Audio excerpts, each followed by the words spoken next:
Smart FM Business and Inspiration. Selamat malam semua listeners. Maria Delsa kembali menemani Anda di malam hari ini ya, Senin 27 Mei 2024. Banyak sekali yang mengatakan bahwa bulan Mei ini kok lama banget begitu ya semua listeners. Tapi semoga di hari Senin di yang masih minggu-minggu bulan Mei ini Anda masih semangat begitu ya. Karena Maria Delsa akan menemani Anda 1 jam ke depan ya dalam Smart Motivation tentunya. Bersama dengan founder and master teacher of TML, Theocentric Motivation and Leadership, NLP License Practitioner and Sales Warrior Trainer. Selamat malam Pak Eloy Zaluhu. Yes, selamat malam dan semangat pagi Mbak Maria Delsa. Semangat pagi Pak Eloy. 2 minggu yang lalu kita nggak jumpa karena itu spesial hari ulang tahun Smart FM Network begitu ya Pak Eloy.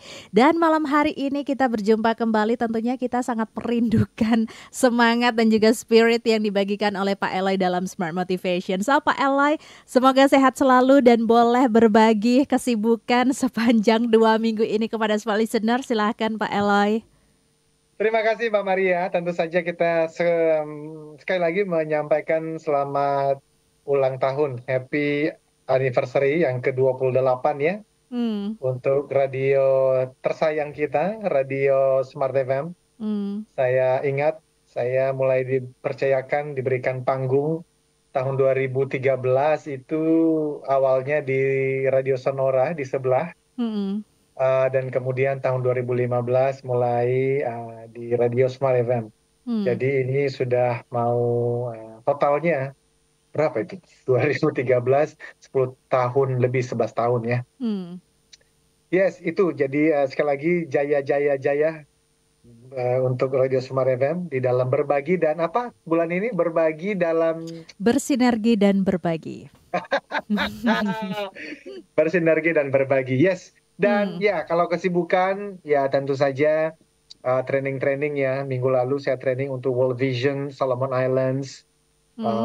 Kemudian hari Sabtu dari hari Jumat saya udah berangkat ke Subang training untuk FM Global Global Logistics. Saya berbicara mengenai the power of winning habits.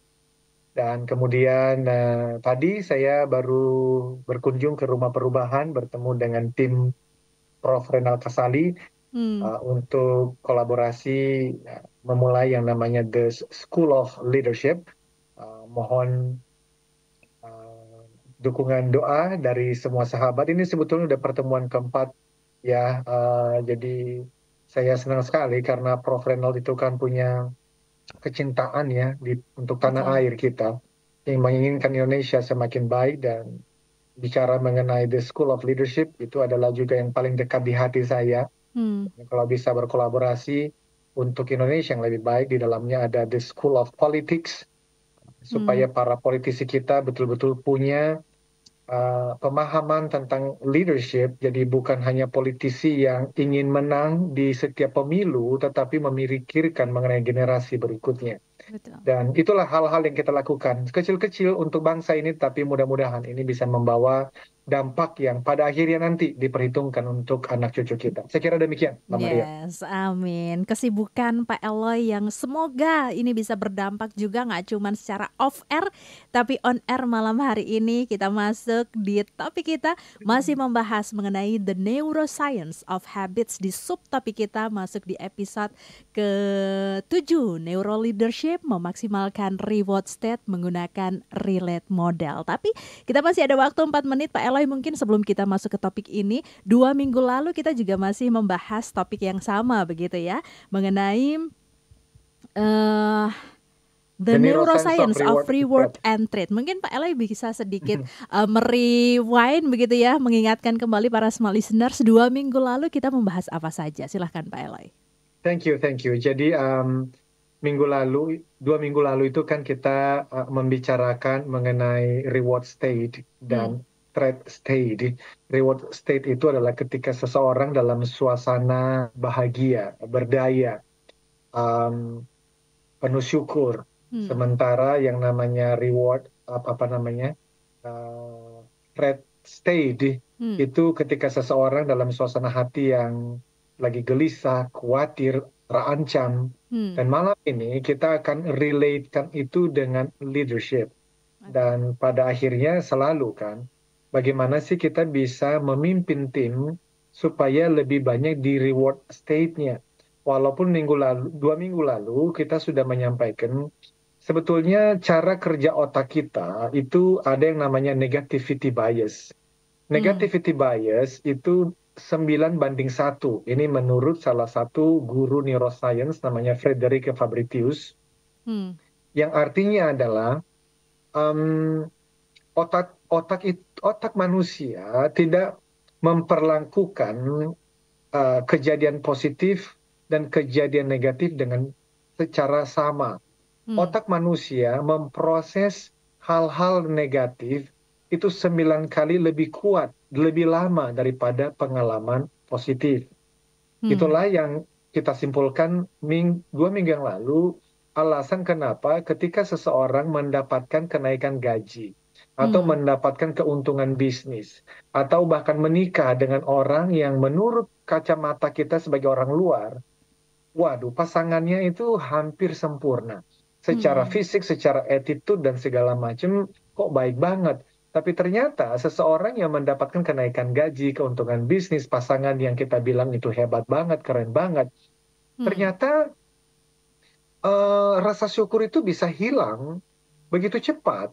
Hmm. Dan tetapi sebaliknya, ketika dan by the way itu di satu sisi itu bisa menjadi kabar baik karena kalau kenaikan gaji dan keuntungan bisnis misalnya, Hmm. karena rasa syukur itu bisa berkurang, di satu sisi dia akan bekerja lebih keras lagi, mengeluarkan potensi terbaiknya supaya bisa mendapatkan jabatan yang lebih tinggi, mendapat gaji yang lebih besar, bekerja lebih giat lagi, berbisnis dengan strategi yang lebih baik supaya mendapatkan keuntungan bisnis yang lebih baik. Di satu sisi kedengarannya indah dan baik dan seperti itulah seharusnya. Hmm. Tetapi kita harus ingat bahwa ini seperti pisau bermata dua. Ya karena apa? Karena di satu sisi ya kelihatannya baik, tapi di sisi yang lain, kalau tidak hati-hati, orang yang kehilangan kepuasan tadi, maka Hmm. akan berakhir seperti rekan saya yang hasilnya justru bukan baik. Karena apa? Oke. Karena begitu cepat kepuasan itu hilang, bahkan dia tidak fokus memberikan potensi terbaik di tempat kerja. Justru dia berakhir mencari pekerjaan yang lain dan selama usianya sekarang 51 tahun, tidak Hmm. pernah bekerja dalam satu perusahaan atau profesi lebih dari 1,5 tahun. Oke. Berpindah-pindah tempat karena tidak pernah ada perasaan puas. Hmm. Nah, jadi di satu sisi perasaan tidak puas, kalau dikelola itu bisa membuat kita mendapatkan hasil yang lebih baik karena kita mendorong diri untuk mendapatkan yang lebih baik. Tapi di satu Betul. sisi, justru kalau kita tidak mengelola dengan baik cara kerja otak ini, ya Hmm. tadi seperti kenalan saya, usia 51 tahun, dan sekarang ini sedang menghadapi masalah krisis keuangan yang sangat membelit, dan dia kebingungan sendiri karena ya namanya orang bekerja tidak pernah lebih dari 1,5 tahun berpindah ke perusahaan lain atau profesi yang lain. Itu artinya apa? Nggak punya skill yang bisa dia jajakan di marketplace. Nggak ada yang mau. Bahkan tidak ada yang Oke. percaya gitu. Nah, Hmm. jadi malam ini kita akan mengkaitkan semua itu Mbak Maria dengan Hmm. leadership yang namanya adalah neuro leadership. Yes, oke. Nanti kita akan bahas lebih dalam lagi, small listeners, dan seperti biasa, untuk Anda yang ingin bergabung bersama kami, boleh simak langsung topik malam hari ini di live YouTube Smart FM. Anda juga boleh sematkan komentar Anda di sana, atau silahkan kirimkan di 0812 11 12 959. Smart Motivation bersama dengan Pak Eloy Zaluhu, segera kembali.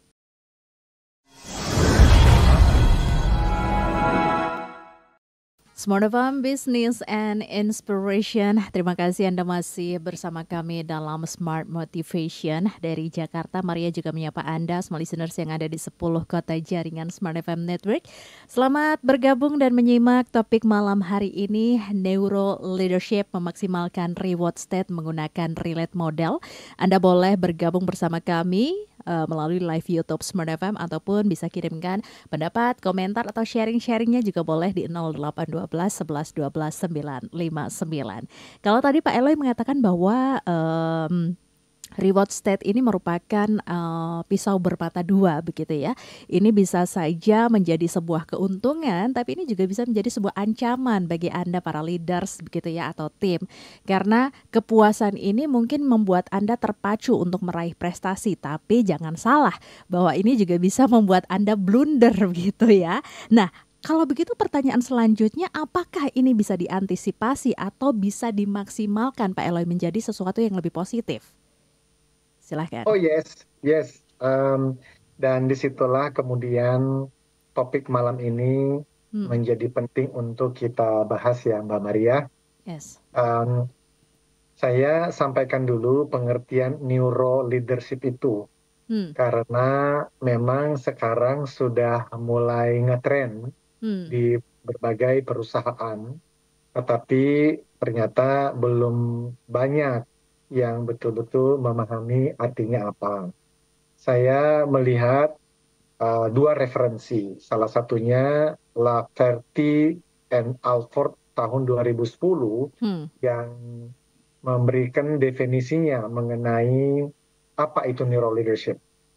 Mereka mengatakan bahwa neuro leadership itu mengacu pada penerapan temuan dari ilmu saraf atau neuroscience ke bidang kepemimpinan dengan menganalisa bagaimana sih otak, ya, cara kerja otak itu mempengaruhi keterampilan, kemampuan kepemimpinan seseorang.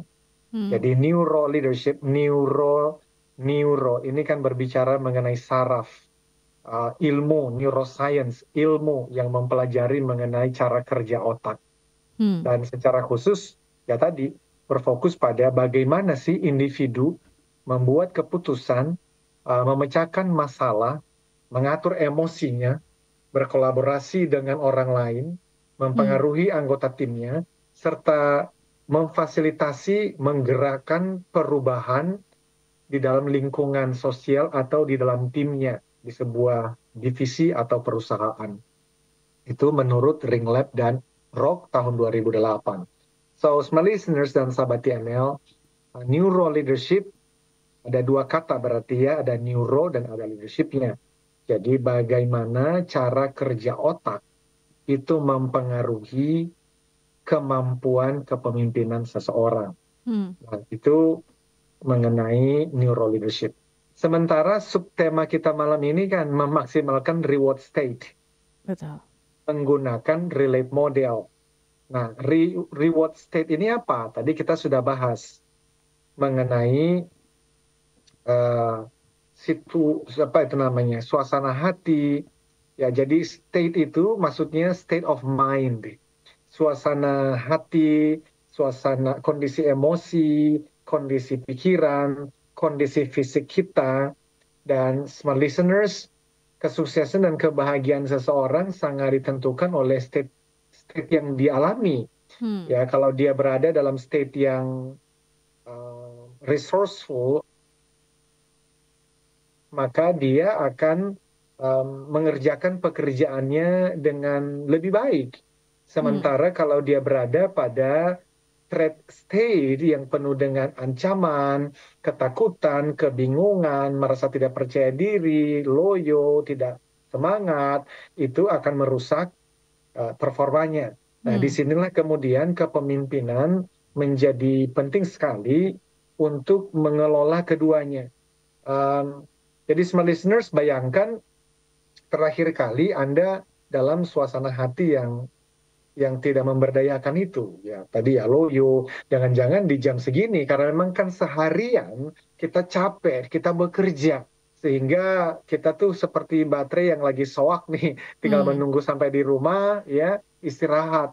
Tetapi kalau teman-teman menyaksikan ya training-training yang dilakukan oleh para figur lah, tokoh-tokoh dalam hal ini, misalnya Tony Robbins dan yang lain-lain, itu bisa mengajarkan kita bagaimana mengubah state itu bahkan dalam hitungan detik. Ya toh? Ketika misalnya mereka mengajarkan, ayo mulai dari gosok-gosok tangan dulu aja, lalu kemudian pepupuan, lalu cara duduknya atau cara jalannya, berikanlah cara duduk yang paling semangat karena mereka mengajarkan emotion is created by motion, bahwa yang namanya Oke. state kita itu dipengaruhi oleh gerakan-gerakan kita. Dan Tony Hmm. Robbins misalnya mengajarkan mana yang lebih mudah, mengubah emosi atau mengubah gerakan. Dan semua orang kemudian menjawab, yang lebih mudah adalah mengubah gerakan. Jadi Hmm. gerakan, kalau Anda sekarang smart listeners lagi duduk di mobil, mungkin ada yang drive menyetir, atau Anda menyetir sendiri, dan Anda bisa perhatikan posisi duduk Anda. Nah, posisi duduk yang orang loyo, ya terlihat sekali kan, membungkuk, ya Hmm. pundak tertutup, ya kan, kepala tertunduk. Lalu kalau dihitung 3, 2, 1 dan Anda memperbaiki cara Anda duduk itu state pun jadi berubah. Hmm. Dari yang loyo menjadi semangat. 3, Hmm. 2, 1, smile. Nah, smile ini itu mengirimkan dopamin. Dan dopamin ini membuat kita jadi state itu menjadi lebih positif. Dan bagi seorang pemimpin, state ini penting sekali. Karena bayangkan, bagi seorang pemimpin yang dia tidak memperhatikan state-nya dia ketika tiba di kantor. Hmm. State-nya dia sih pintar banget, tetapi state-nya itu selalu loyo, ya kan? Wajahnya selalu murung, cara jalannya selalu lesu. Maka orang-orang anggota timnya yang melihat dia Hmm. ada namanya mirror neuron, ikut-ikutan loyo, masuk di dalam namanya threat state atau negative state. Jadi ini kita bisa memulai dari kita sebagai seorang leader, yakinkan dulu diri kita bahwa state kita ini bisa kita ubah dalam hitungan detik. Oke. Dan kita harus hati-hati karena state-nya kita itu bisa mempengaruhi seluruh tim. Betul. Apalagi kalau kita adalah namanya sales leaders. Hmm. Orang-orang sales itu kan yang paling dibutuhkan setiap hari itu semangat. Karena kalau dia saja sudah loyo, bagaimana dia bisa melakukan cold calling? Bagaimana dia bisa melakukan prospecting? Bagaimana dia bisa melakukan following up? Bagaimana dia bisa hadir dalam satu pameran dan Hmm. bertemu dengan puluhan calon customer? Bagaimana dia bisa memberikan mimik wajah state yang positif? Nah, ini hal-hal yang sederhana bagi para leaders, apalagi sales leaders, state-nya itu penting sekali. Nanti bahkan setelah break ya, Hmm. kalau kita bicara mengenai 3 hal yang sangat penting untuk mencapai target penjualan atau target kerja kita. Hmm. Katakanlah strategi penting sekali. Katakanlah story penting sekali. Tetapi strategi dan story, nanti saya bisa jelaskan apa artinya itu. Itu menjadi tidak berharga dan tidak bermakna kalau state-nya tidak dijaga. Jadi ini adalah 3S yang sangat penting dan semua pemimpin harus memperhatikannya, khususnya ketika nanti dia diminta untuk apa? Hmm. Memaksimalkan reward state di dalam timnya dia menggunakan relate model. Nah, apa itu relate model? Nanti juga kita bisa bahas. Demikian, Pak Maria. Yes, oke. Makin menarik sekali topik malam hari ini. Listener, sayang sekali untuk Anda jika tidak bergabung dan sharing-sharing di topik malam hari ini. So, kami sekali lagi mengundang Anda untuk bisa join di 0812 11 12 959. Smart Motivation bersama dengan Pak Eloy Zaluhu. Segera kembali.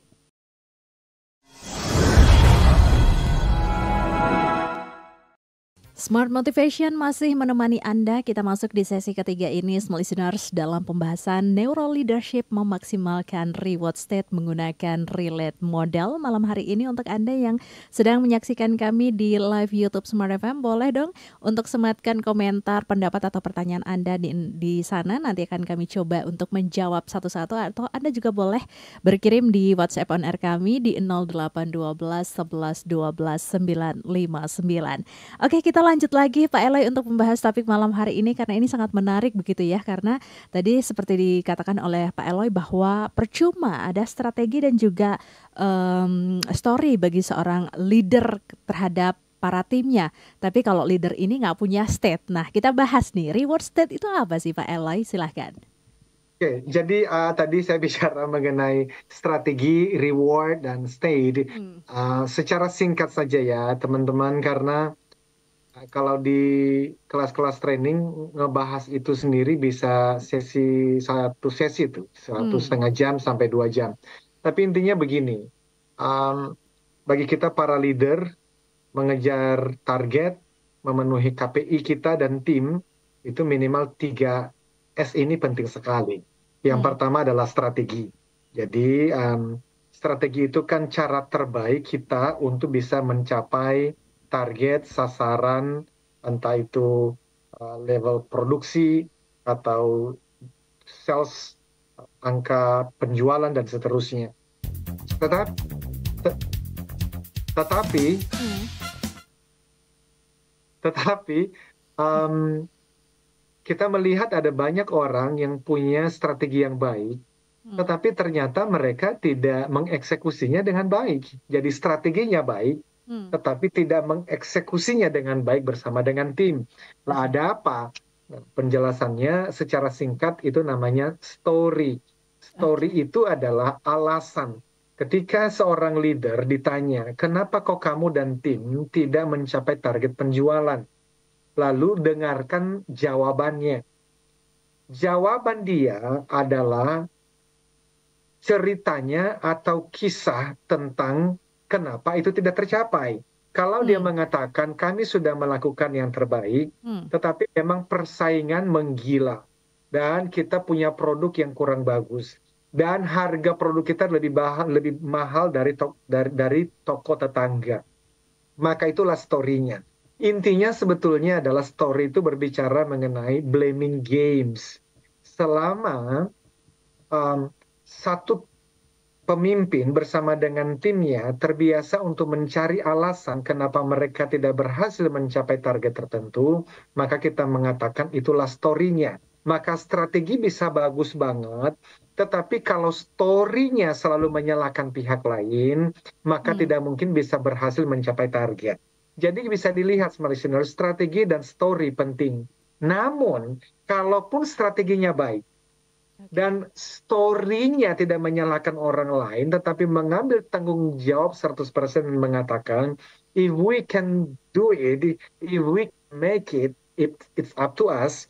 Jikalau kita berhasil mencapai target ini, itu kembali kepada kita. Dan mari kita melakukan yang terbaik. Namun kalau state-nya tidak positif, kalau state-nya tidak mendukung, maka strategi yang baik, story yang baik tidak juga akan berhasil mendapatkan hasil terbaik. Loh, Hmm. maksudnya state itu lebih penting daripada story tadi dan lebih penting daripada strategi tadi. Jadi strategi penting, story penting, tetapi state lebih penting. Kenapa? Karena state itu berbicara mengenai tadi suasana hati, suasana pikiran, suasana emosi, suasana fisik. Bayangkan seseorang bersama dengan seluruh tim Hmm. memiliki strategi yang baik dan mengambil tanggung jawab 100%, tapi loyo datang ke kantor. Ngomong Hmm. dengan klien, loyo, tidak berdaya, tidak percaya diri. Nah, itulah sebab kenapa kita mengangkat namanya neuro leadership ini. Karena neuro leadership berarti apa? Bagaimana seorang pemimpin yang sudah punya strategi dan sudah membangun budaya tim untuk apa?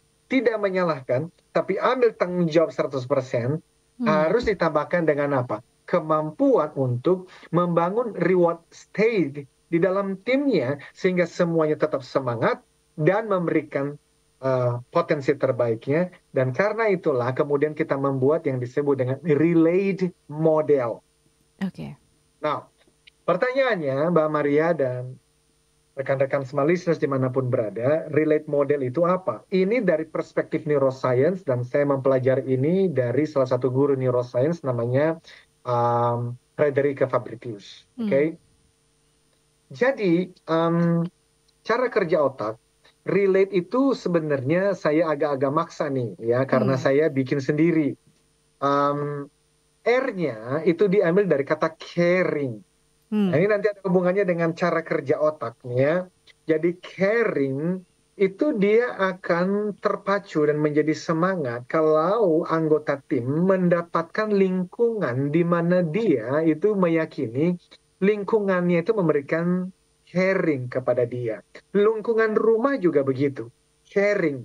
Nanti kita bisa Hmm. bahas lebih detail mengenai hal ini ya. Jadi caring ketika seseorang berinteraksi dengan Anda sebagai pimpinan atau bagi Anda yang sebagai orang tua, ketika anak-anak berinteraksi dengan Anda sebagai orang tua atau Hmm. sebagai guru di sekolah, ya, apakah mereka berpikir dan merasa bahwa Anda itu um, adalah orang hebat, Hmm. atau mereka berpikiran merasa setiap kali berinteraksi dengan Anda sebagai pemimpin, mereka merasa diri mereka lebih berdaya, lebih hebat dari apa yang mereka pikirkan sebelum bertemu dengan Anda. Hmm. Saya kurang paham nih, apakah kalimat-kalimat yang saya sampaikan barusan itu bisa dipahami oleh semua listeners karena ini jam-jam di menjelang jam 9 malam, tapi saya Hmm. ulang pelan-pelan. Kalau teman-teman ingin membangun state, reward state, yang mana anggota tim itu berdaya, mereka merasa lebih positif di dalam bekerja dalam tim Anda, mulailah dengan R, caring, Caring.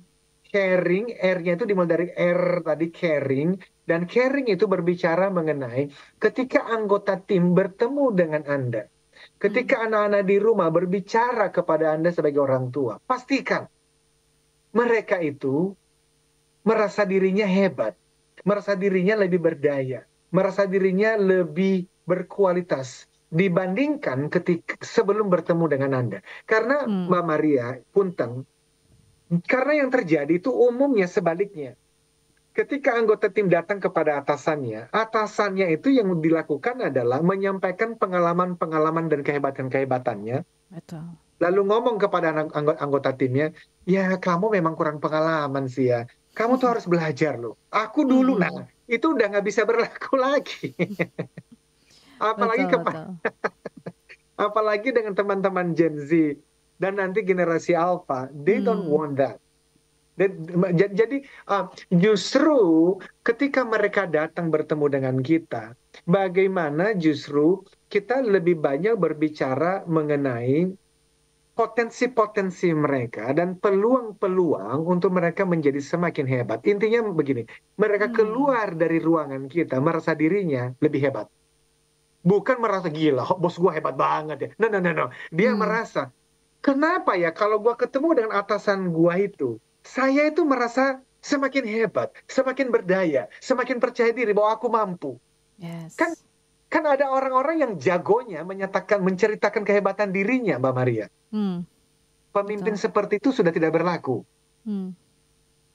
Nah, itulah tantangan kita, para leader, karena itu berarti apa? Ego kita sudah harus dikurangin, Hmm. dan gaya lama mulai dikikis, yang selalu berbicara mengenai kehebatan saya di masa lalu. Dulu, udah nggak bisa. Hmm. Nggak bisa. Justru bagaimana kita berlatih, anggota tim yang masih muda yang ada di hadapan kita ini, Hmm. dan mungkin juga sih, kadang-kadang juga lebih berumur dari kita, justru dia merasa lebih hebat, lebih berdaya, lebih mampu, lebih bisa dibandingkan sebelum dia bertemu dengan kita. Itu berarti apa? Coaching sebetulnya. Nantinya itu Hmm. metode yang digunakan adalah coaching. Nah, ini kita baru bicara mengenai caring Caring. namanya. Hmm. Caring. Jadi fokusnya pada saya peduli pada kamu, bukan peduli pada pengalaman-pengalaman masa lalu saya. Dan anggota tim kita bisa tahu kok, Hmm. apakah betul-betul kita caring, peduli pada dia, atau kita itu sebenarnya hanya ingin dia itu perform supaya KPI kita sebagai atasan terpenuhi. Gara-gara apa? Kan kita juga dituntut oleh atasan yang lebih tinggi lagi kan. Dan kita Hmm. tahu kalau kita tidak perform, tim kita tidak perform, puluhan orang bahkan ratusan orang mengantri untuk menggantikan posisi kita. Jadi memang ini bukan hal yang mudah bagi para manajer, apalagi di level direksi. Tapi mudah-mudahan dengan neuro leadership, itu mengingatkan kita bahwa it is not about you. Betul. It is about them. Dan hanya dengan cara itu, reward state-nya nanti akan membudaya di dalam tim kita. Itu baru kita bicara R, caring. Yes, ini kayaknya juga menyentil para leader begitu ya Pak Eloy yang mungkin masih merasa bahwa masa sih harus begitu pada timnya ya. Memang sudah sepatutnya begitu untuk meregenerasi dan juga mentransfer setiap ilmu-ilmu dan juga mungkin memberikan semangat begitu ya, memberikan kunci-kunci bahwa oh ternyata saya sebagai timnya ini juga punya potensi-potensi lain dan ini juga bisa membakar semangat para timnya untuk bisa menghasilkan lagi lebih banyak untuk perusahaannya begitu ya Pak Eloy. Oke, ada satu pertanyaan yang masuk Pak Eloy, nanti kita akan jawab di sesi berikutnya. Ini menarik sekali ya, dari Bapak Andi yang ada di kota Surabaya. Selamat malam Pak Eloy, saya punya leader yang dia mood swing sekali. Kadang suka baik tapi kalau ada masalah keluarga atau dapat tekanan dari atas, tim jadi kena imbas juga sampai mengancam. Jika tidak target maka langsung di-kick dari timnya. Pertanyaannya, apa yang harus saya lakukan di momen ini? Kita jawab di sesi berikutnya. Tetaplah bersama kami dalam Smart Motivation.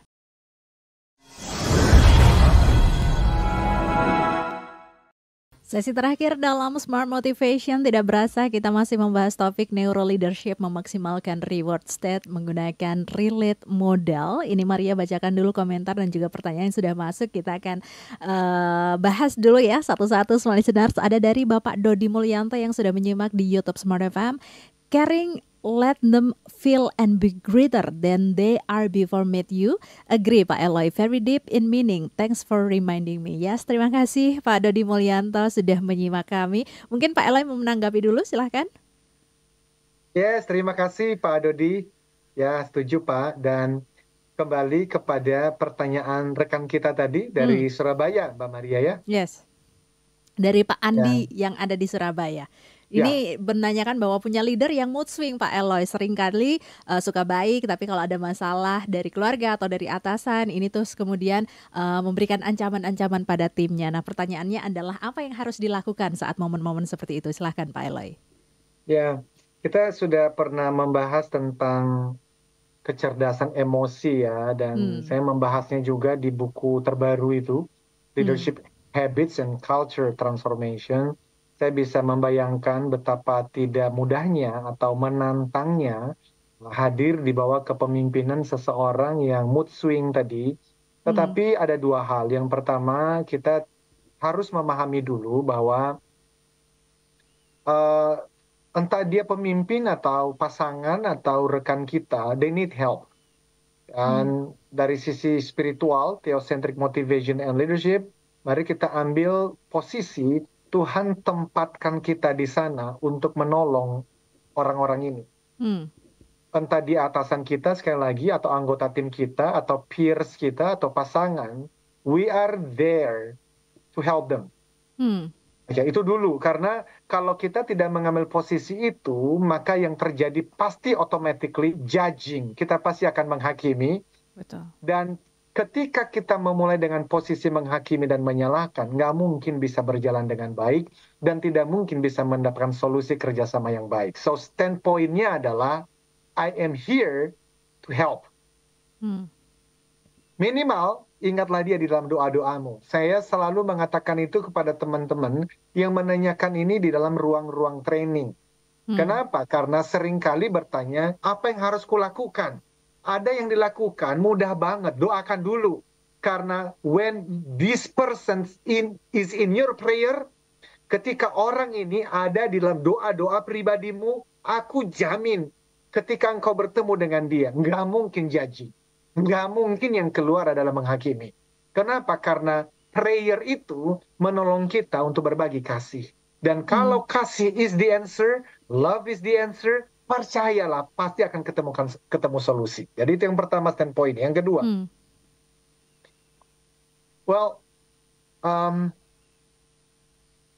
kita kan berharap atasan kita ini mengalami transformasi. Betul.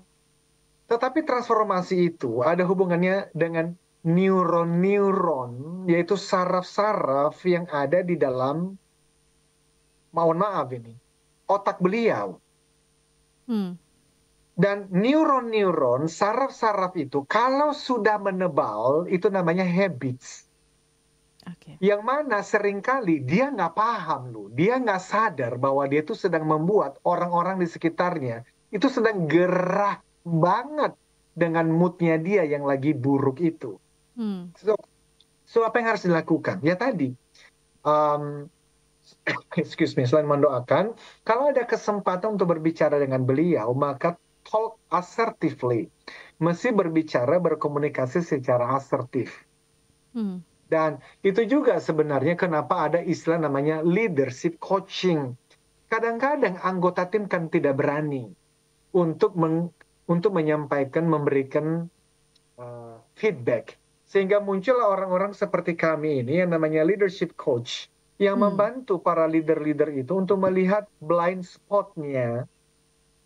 Dan dengan demikian mereka bisa mengalami perubahan perilaku, transformasi perilaku karena neuron-neuronnya, prinsip-prinsip dasarnya itu kemudian kita bantu mereka untuk melihatnya dan melakukan perubahan.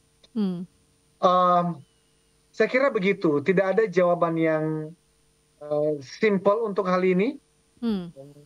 karena perubahan itu akan terjadi kalau identitasnya berubah, neuron-neuronnya berubah, state-nya berubah, dan yaitu itu hanya dua hal yang terjadi. Tuhan mengubah dari dalam, atau Hmm. ada sesuatu yang dari luar harus terjadi, ya tadi itu, entah itu feedback, atau kadang-kadang mereka berubah karena tragedi terjadi, dan mereka mungkin semua timnya hilang gitu ya, Hmm. sehingga dia akhirnya mulai berintrospeksi, what's wrong with me?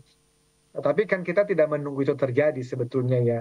Dengan kita melakukan radio talk seperti ini, siapa tahu suatu hari dia dengar, atau linknya Pak, itu kan tersimpan baik di radio talk, radio Smart FM punya channel, ya kirimkan saja. Siapa tahu beliau nanti bisa mendengarkan dan mengalami transformasi. Saya kira demikian, Mbak Maria. Yes, mungkin bisa kirim linknya di WA group begitu ya, biar tidak langsung to the point begitu. Iya, iya. Oke Pak Elai, tadi kita sudah membahas caring, R. Ya, ya. Kita lanjut Ya, lagi Pak Elai, silahkan. ya, mohon maaf kalau malam ini kita tidak bisa Hmm. selesaikan semuanya, Mbak Maria. Perjalanan kita masih jauh, ya. Tapi relate itu kan RELATE, atau bahasa Indonesianya RE. Tadi R-nya dari kata caring. Hmm. Kita agak maksa nih ngambil R-nya. Tetapi kalau relate I-nya kita ambil dari energy. Energy. Hmm. Jadi smart listeners dan sahabat TML, ketika teman-teman bertemu seseorang, Anda akan langsung dipengaruhi oleh energi, suasana hati, stay di orang tersebut. Dan beberapa orang itu ternyata sudah menjadi habitnya menyedot energi orang lain. Hmm.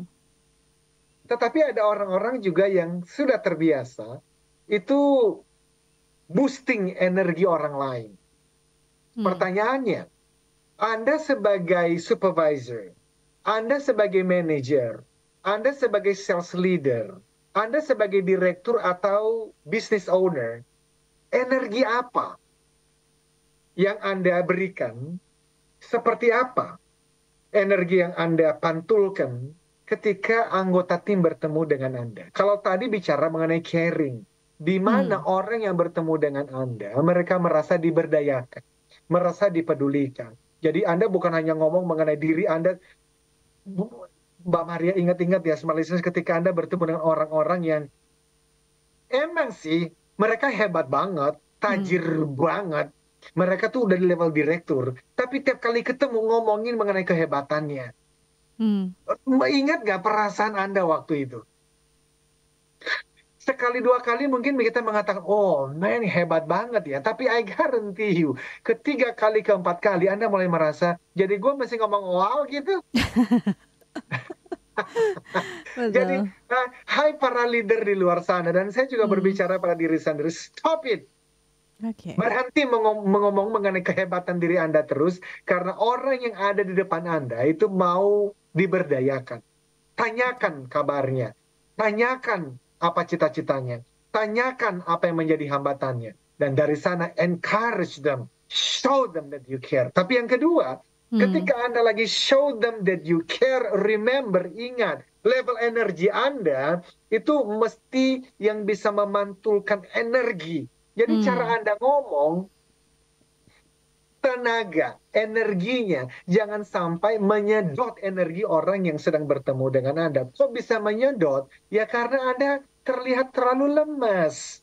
Ketika kita mengatakan di malam hari, pagi, itu sebetulnya lagi mengirimkan energi. Karena I know, kalau saya memulainya, selamat malam teman-teman. I know, itu saya lagi menyedot energi teman-teman semuanya gitu. Jadi mari kita saling membantu. Bahkan teman-teman yang belum punya anggota tim loh. Ini penting sekali, apalagi sebagai seorang salesperson. Anda itu bisa hadir menyedot energi customer Anda atau Anda memboosting mereka punya energi. Dan itu dimulai dari tadi state. State itu adalah kondisi fisik. Jadi apakah Anda membungkuk? Apakah pundak ini membungkuk, mau wajah kepala menunduk? Atau Anda kan bisa dipilih, Mbak, untuk membusungkan dada, bukan untuk sombong, tetapi untuk membangunkan state yang dimana Anda lagi lelah. Ini saya lagi lelah banget, bangun dari jam 5 pagi. Tetapi saya tidak menunjukkan itu. Why? Karena it is about a state. Dan saya mesti mempraktekkan ini dan melatih ini selama bertahun-tahun. Apalagi kalau kita udah training selama berhari-hari. Dan ada orang yang mengatakan, Pak Eloy, kenapa kok masih semangat? Karena itu bisa diprogram, bos. Bisa diprogram. Walaupun nanti kalau sampai di kamar ya tepar juga. Jadi itu adalah energi. Yang ketiga, ini saya berhenti di 3 aja dulu ya. 3 berikutnya nanti kita akan bahas minggu depan. Yang ketiga itu adalah friendly. Jadi relate L-nya itu dari friendly L. Jadi caring, energi, dan friendly. Maksudnya apa? Manusia adalah makhluk sosial. Ketika seseorang diabaikan, apalagi dikucilkan, dia akan sangat terluka. Betul. Jadi ketika ada anggota tim yang datang kepada Anda dan Anda mengabaikan mereka. Nah, Anda tidak mengingat namanya. Atau Anda mengingat namanya tapi dia tanya, tapi Anda sibuk sendiri dengan handphone Anda. Dia akan sangat terluka. Jadi mulai dari onboarding, ketika ada anggota tim bergabung, hai para leader di luar sana. Apakah karyawan baru itu merasa Anda sambut? Ini cara kerja otak. Makanya namanya neuro leadership. Ini cara kerja otak. Jadi yang saya sampaikan ini bukan hanya katanya Eloy, tetapi ini berdasarkan bermacam-macam hasil research yang dilakukan, khususnya dalam neuroscience. Dan tadi yang saya bicarakan ini banyak saya pelajarin dari orang bernama Frederica Fabricius. Saya berhenti dulu sampai di sini karena saya meminta kepada teman-teman minimal mulai besok praktikkan itu dulu di tempat kerja. Sharing. Ketika orang datang bertemu dengan Anda, pastikan mereka merasa diberdayakan dan mereka merasa lebih hebat. Bukan Andanya yang lebih hebat. Yang kedua, energinya, semangatnya, dan friendliness-nya. Sambutlah mereka. Orangkanlah mereka. Karena kalau tidak, mereka akan merasa terluka dan cara kerja otak kemudian mereka masuk di dalam threat state. Ancaman, bukan reward state. Pada reward state yang kita inginkan supaya mereka memberikan performa terbaiknya. Demikian, Pak Maria. Yes, oke Pak Eloy, menarik sekali. Tapi sayangnya waktu kita sudah harus berakhir gitu ya. Masih ada sisa banyak yang belum kita kupas tuntas di topik malam hari ini. Mungkin Anda juga masih penasaran, kita tahan di minggu depan akan kita kupas tuntas lebih lanjut lagi, smart listeners. Terima kasih Pak Eloy. Terima kasih juga untuk Bapak Andi dan juga Bapak Dodi yang sudah berkomentar di topik malam hari ini. Untuk Anda yang tertinggal, boleh simak kembali topik-topik menarik dari Smart Motivation di YouTube Smart FM kapanpun dan di mana saja. Saya Maria Delsa. Saya Eloy Zaluku. We inspire people, develop leaders, and transform organizational culture. Sampai jumpa.